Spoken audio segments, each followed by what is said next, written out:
always do it on my own, so I gotta get through it. And the only thing I know is to love what I'm doing. Never give up, never slow, till I finally prove it. Never listen to the no's, I just wanna keep moving. Welcome back to the Romanian Reaver channel and my playthrough of Warhammer 40k Rogue Trader. If my voice sounds a bit rough for the next few episodes, that's because I have a bit of a cold. Avoid ship bridge. Nothing else in here, right? To care about. Okay, let's quickly do these.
I'm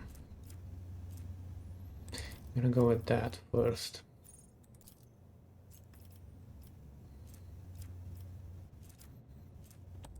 And that.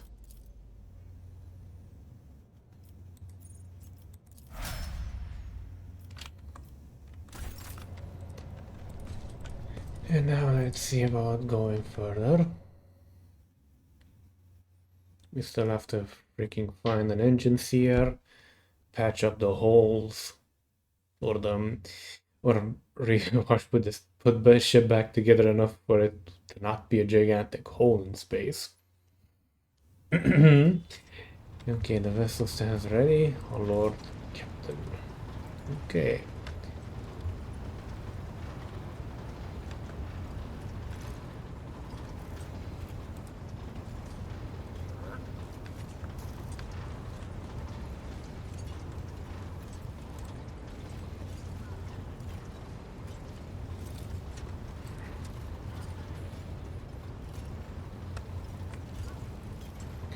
There's something somewhere on the bridge. Not bridge, lower deck, pardon. Let's say on the ship, but oh well.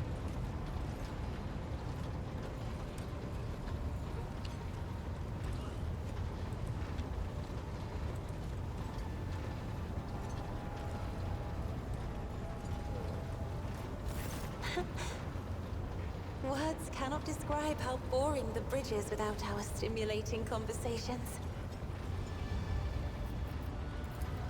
Right here? Are you sure? Of course.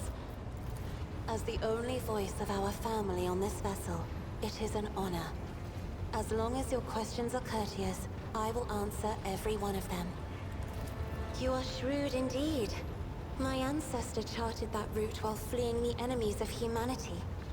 They say the Emperor himself was his guide, because the warp expelled their vessel without a single loss. Unfortunately, the lips of those who relate this tale seep with disgusting green hubris. I think Colleen Orselio was simply a skilled navigator. Oh, yes. The navigators of the house came to the Coronis Expanse fairly recently, a mere 208 years ago. Before that, our ancestors expanded the borders of humankind's dominion for the glory of the Emperor, blazing trails to different corners of the galaxy. Just as a rogue trader stands at the head of a protectorate, a Novator heads a navigator house. It is the Novator who decides where to look for alliances and which path their bloodline is destined to tread. As for our house, the transfer of power to a successor is currently underway. In the meantime, Great Regent Auronto Orselio is ensuring the stability of the house. So says Regent Aronto. Nothing is decided yet. Some people in the house become enshrouded in rolling grey clouds at the thought of me becoming the Novateur. But even more are bound with dull leaden chains. They think I am not ready for such a burden. By all means. I am a part of House Orselio, an ancient dynasty of the Navis nobility. Since time immemorial, our family has served to advance knowledge, pushing at the boundaries of the dark unknown.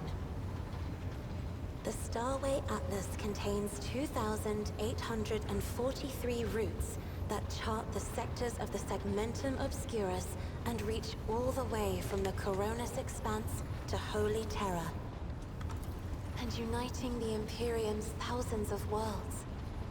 House Orselio is bound by commercial pacts to houses Galeatis, Ortina, Drotus, and...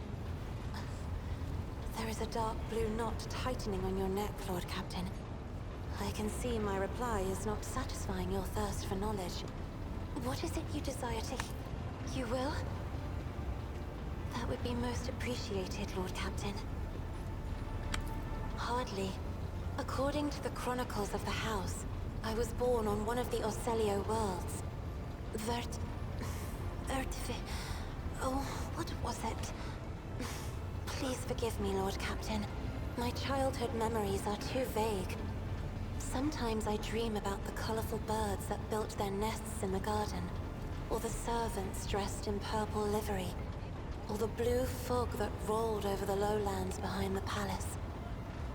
But everything is covered in a rosy haze. Perhaps it is my imagination, not my memory, that is painting these pictures. My stay on the station was wholly dedicated to preparing me for my future duty. Astromancy, astrography, numerology, the histories of my house and the Imperium, as well as other disciplines. For many years, dozens of instructors tirelessly prepared me for my destiny. And once a year, Great Regent Aronto would come to the station. He would entrust his beautiful vessel to my command, so that I could master the practical aspects of our art as well. The Regent gave me a bird from a sunlit planet once. I tried to befriend it and make it sing, but for some reason, it refused, and died soon after. The instructors were too respectful of my duty to my house to waste precious time on idle chatter. Aside from them, there were only servants on the station, and you know they have their vocal cords removed, so they cannot break their vow of silence. And since the subject has been breached, Lord Captain, why do you not follow this honored tradition? Your decks are so garish. Apologies, I meant noisy. The rabble don't just chatter. Sometimes they shout and even sing. Why do you allow such a lack of restraint? Rogue traders are highborn, are they not?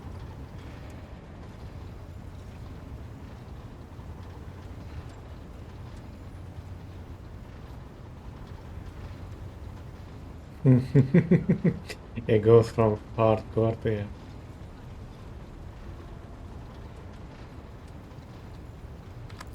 Your words sound amazingly blasphemous.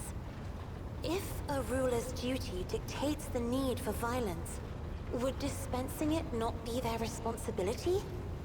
I will contemplate your answer in solitude. The Navigator's open eye is baneful to whoever the warp's ruinous shine falls upon, and therefore it is the symbol of our power. We are the guiding stars of humanity, found worthy of an uncommon gift, and one of the duties that we bear is to guard our eye, even from wayward glances that may bear evil. Besides, I am aware that lesser servants of the Imperium may find our appearance repulsive. The Navigator gene twists the features the rabble are used to seeing, and the magnificence of our role cannot be grasped by their feeble minds. Lord Captain, you are overstepping the bounds of propriety. I like doing that. It may be difficult to describe. You see, every navigator perceives the warp differently. My mentor, Great Regent Elronto, always described his travels through the Immaterium as a journey through a vast wood with countless paths. And I, assisting him in the first voyages, futilely tried to follow his example. But the wood would not reveal itself to me. But everything changed when I found my own key to this mystery. You see, I've always brightened up my rare moments of leisure time by painting. You may recall there was a workshop in my chambers. As soon as I imagined the warp as a blank canvas, an indescribable feeling came over me. I moved the brush, going deeper and deeper into my own painting. Visions were hidden within the vibrant colors of my palette, and something inside me knew which should be brought out and which should be left behind. I woke up several days later, after the voyage was safely complete. The Emperor graced me with a gift. I can see inner life in addition to the mundane. You cannot know that a fruit has rotten from the inside until a blade slices it in two. I can see the rot from far away. It roils like swamp mud, oozing through the bright peel. Anger and boredom, sadness and joy. Everything that people shut away inside themselves is revealed to me like colors on the canvas of my world. You will hear no objection from me, Lord Captain. Sister Argenta shines like a guiding star, inspiring resolve in those around her, seemingly inexplicably. However, I see a dark and ugly fog billow behind her, contrasting sharply with her shining light. It burdens the Sister of Battle. It drags her down. Yet Argenta herself is hardly aware of it. Seneschal Viserion is among the few whose colors are a pleasure to look at. Whenever the Seneschal speaks, heavenly crystal clarity spreads around him. And whenever he is angered, dark blue clouds condense over him. And in his rare moments of joy, a pure gleam of sunset pink caresses the souls of those near him. Out of your entire retinue, Lord Captain, he is the only one I would trust with my life. Idira's emotions are like a maelstrom, bright, unbridled, enveloping her form like a wondrous kaleidoscope of colors. And as dangerous as a twisting warp storm. The riot of colors hides the truth from my eyes. What exactly is driving this woman? Is it her own will, or is it the Immaterium, Lord Captain? I have enjoyed your company. Thank you for the conversation.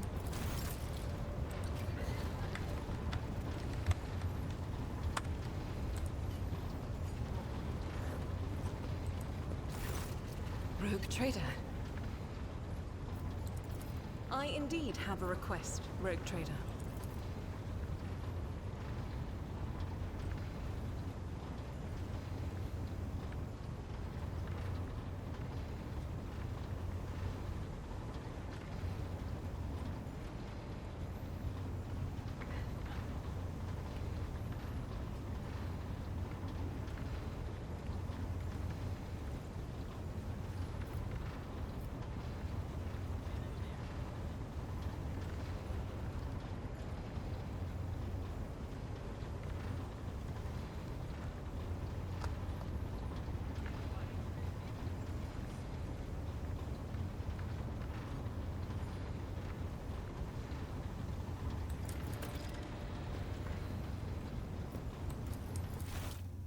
Hmm.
Well, the animations aren't the best.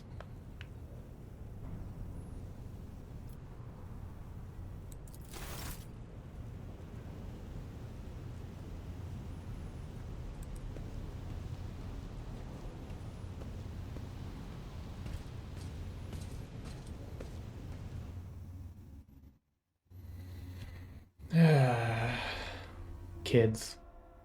Rebellious even in the grimdark future.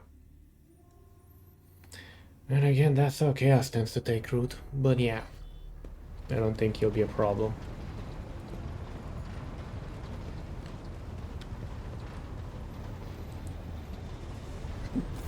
Greetings.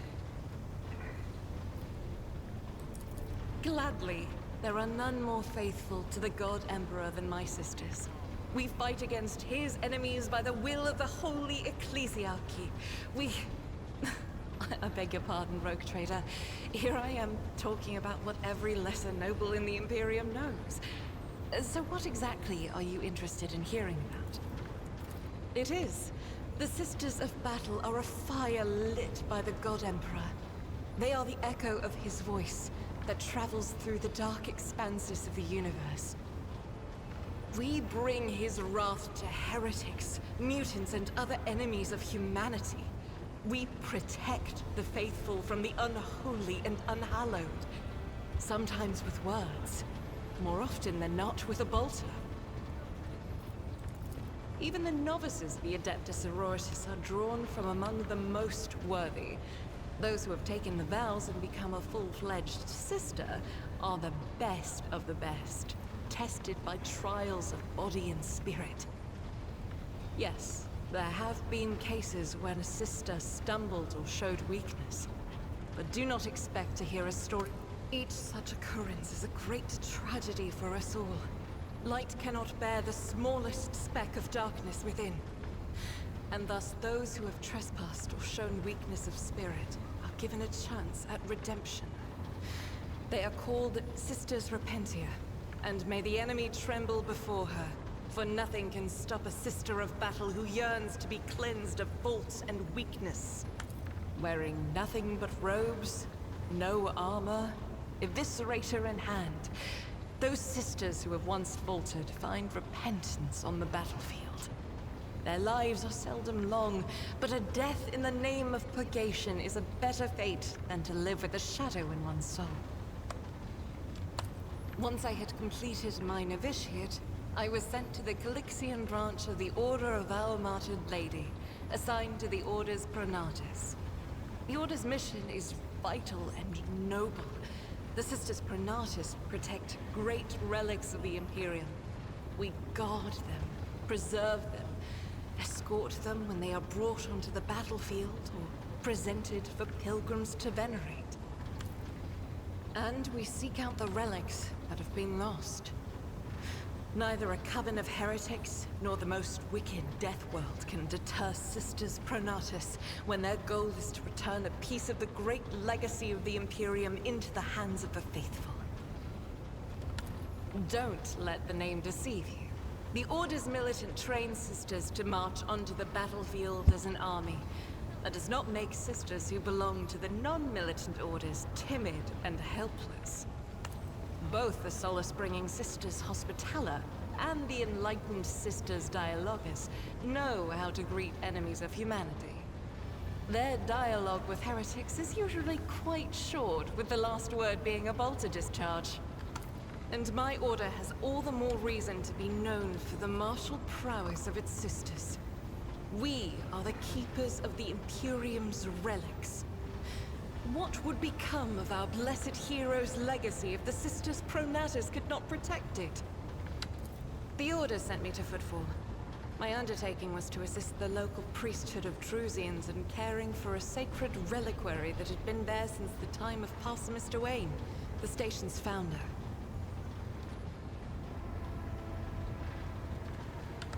None that I'm aware of, but the Sisterhood's orders are many, and can operate independently of one another, sending their sisters wherever their presence is needed as deemed by the Ecclesiarchy. Perhaps somewhere in the Lord Inquisitor's retinue, may his path be blessed, my sisters perform their duty as we speak. I wish it were so. Even a single evening spent in joint prayer and training would bring me joy. Should any more arise, keeping them to yourself would be imprudent. It is a virtue to take an interest in holiness. About me. I am the Emperor's daughter and his servant. What else is there to tell about me? I first came here when I found myself in need of passage from Footfall to a remote planet.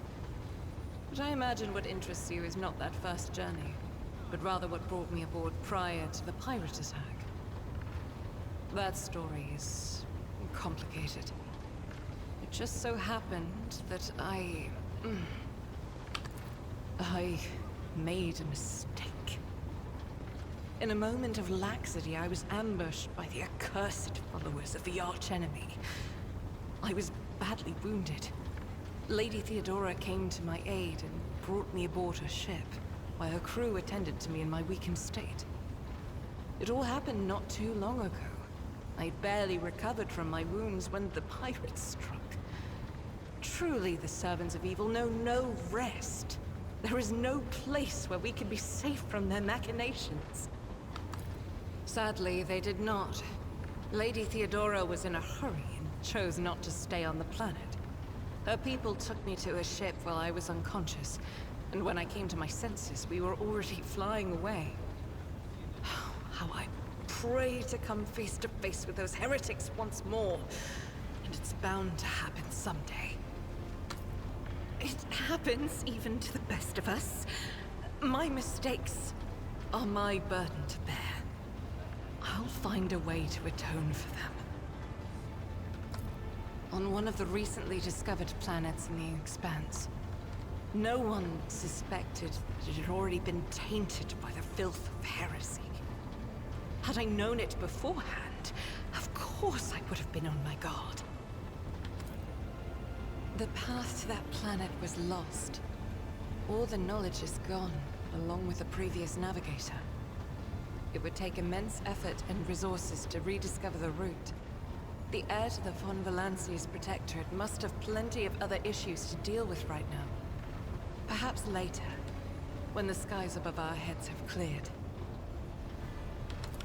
I hadn't been here that long. Just one journey from Footfall, and the other journey, the majority of which I spent in the confines of the Medbay. I can't tell you much about the first voyage. I was more focused on prayers and ruminations than on the people around me, or the journey itself. During the last journey, Seneschal Viserion stood out for me. He came by several times to ask about my health. He's an honorable man and a loyal servant of the Imperium. I think he is as meticulous in his inspections of the logistic systems as he is in his inquiries about the health of the occasional sister of battle aboard the ship. But not all of Theodora's people have earned my trust. You know who I'm talking about. There is no place for Adira Tlas among the God Emperor's faithful. I'm surprised she wasn't in league with the pirates. And I'm equally surprised by how deep heresy and treason run in this place. I'm glad we all made it through that dark hour. May the day that follows be bright. As you wish. This ship was targeted by heretical pirates, which means that my presence here and the assistance I provide to you are my sacred duty. Sooner or later, I will likely have to return to Footfall to protect its reliquary. But for now, I wish to remain a part of the Rogue Trader's crew.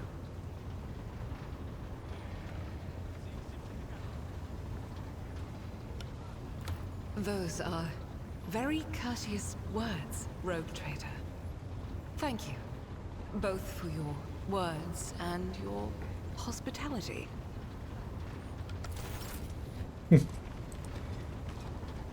Okay.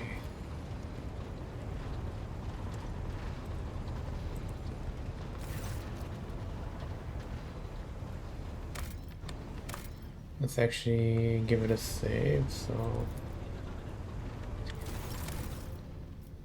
Because it's nearly 30 minutes and all I done was speak to people. But such is a lot of a Rogue trader. Lord Captain. A noble aspiration, Lord Captain. I am ready to acquaint you with all the particulars that interest you. This is a topic for an official briefing, not a casual conversation. But I will try to answer succinctly. And if you permit, in my own words, the Coronis Expanse is considerably removed from the heart of the Imperium. This means that local warp routes become useless within months. Established pathways are regularly subject to attacks from all kinds of rabble. And in the only major port, the Imperium's frigates find themselves moored alongside pirate vessels. Until recently, the Coronis Expanse could hardly have been called a region of the Imperium. The situation has changed with the arrival of the Lord Inquisitor, but not by much. This place operates under its own rules, you see. More radical, so to speak. But ones that allow for a non-standard approach where there is a promise of victory. The Coronis Expanse is considered rogue trader territory for a reason. Only rogue traders have sufficient military might, audacity, and the rights granted them by the warrant to survive the leap into the unexplored part of the Expanse, and in the event of a successful outcome, to hold on to whatever they manage to capture on the frontier. In the first instance, you should treat official representatives of the Imperium with respect. The Expanse may be on the fringes, but it still numbers among the territories of the Golden Throne. The arrival of the Lord Inquisitor has turned the Coronis Expanse into a less wild and uncontrolled region, to the regret of some individuals who had grown inured to the local lawlessness. Rogue traders such as yourself are also servants of the Imperium. They have been accorded special rights and powers. They wield immense authority within their territory, and they enjoy absolute respect in other parts of the Expanse. The most powerful of them are Caligos Winterscale and Incendia Bastal Chorda. Tread carefully when dealing with either of them. If we are to speak of unclaimed territory, which is what Footfall is, among the scum that dwells on that handful of asteroids, there are 3 factions that wield considerable influence in the sector. The first is the Kazbala Commission, organized crime in its most primitive form. It holds sway over the Liege of Footfall, and has links to rogue trader Winterscale. The second faction is an offshoot of our shining ecclesiarchy, followers of St. Drusus. They are actively building their forces, and hold influence over rogue trader Chorda. And finally, the third faction, the Explorators, a wing of the Adeptus Mechanicus. They are willing to die and kill for the secrets of the ancient technological heresies that are hidden among the stars of the Coronis Expanse. You know, Lord Captain, I am no admirer of fine art. But when we next find ourselves in a civilized port, with time to spare, I will promptly find an artist and commission a portrait of the individual to whom you refer, with a hole between the eyes. Conrad Voigtveer. That he committed his treachery and escaped with his life was an unforgivable oversight. We both served Lord Captain Theodora for many years, and we never saw eye to eye. He was brash. He was never afraid of assuming responsibility, and he willingly took on difficult tasks. I am loath to admit it, but the Von Velatius Protectorate continues to reap the fruits of his labors to this day. His service always garnered my respect. But everything else about him made me want to wring the neck of that two-faced snake. If you are taking comfort in the thought that we will hear no more of Conrad, prepare to be disappointed. You thwarted his plans, his meticulously plotted and nurtured treachery. He is sure to attempt to strike at you, and he will use his contacts and knowledge of the Protectorate to do so. The only question, Lord Captain, is whether you will be able to anticipate his next steps. As you wish, Lord Captain. As you wish, Lord Captain. What would you like to know? I used to be an officer in the Navis Imperialis. No. I used to be is not quite right. It was not simply a job. It was my calling. The essence of my life. I was proud to serve Lord Captain Theodora, but in my heart and mind, I'm still an officer of the Imperium. I met Lord Captain Theodora on a mission where the Imperial Navy was providing reinforcements to the rogue traders' army on one of the frontier worlds. Our acquaintance was not easy. Working with people outside the Navy hierarchy has never been my strong suit. It was to my great surprise then, that after the mission's completion, I received a referral to leave my service in the Navy and join the rogue traders' personal council. It was a difficult choice for me. But I saw in the offer a chance to serve the interests of humanity even more effectively than in the Navis Imperialis. You do not need me to tell you just how remarkable a person Lord Captain Theodora was. I recognized her at once as a true leader and formidable creative force. One who had built a protectorate amidst the dangers and wildness of the Expanse. You could say there was no one among the naval command who was willing to impede the wishes of the rogue trader. To do so would be to risk their own position and their relationship with Theodora. Well, the Lord Captain possessed certain contacts in the Imperial Navy. Contacts which she used to request help during the conflict on the border world. And which enabled her to make me an offer that resulted in my joining her retinue. Was there something else, Lord Captain? What? Lord Captain, any allegations of improper feelings or unsanctioned relations are utterly baseless and bordering on the insulting. Utterly baseless. Of course. I thank you for the honor, but I must decline.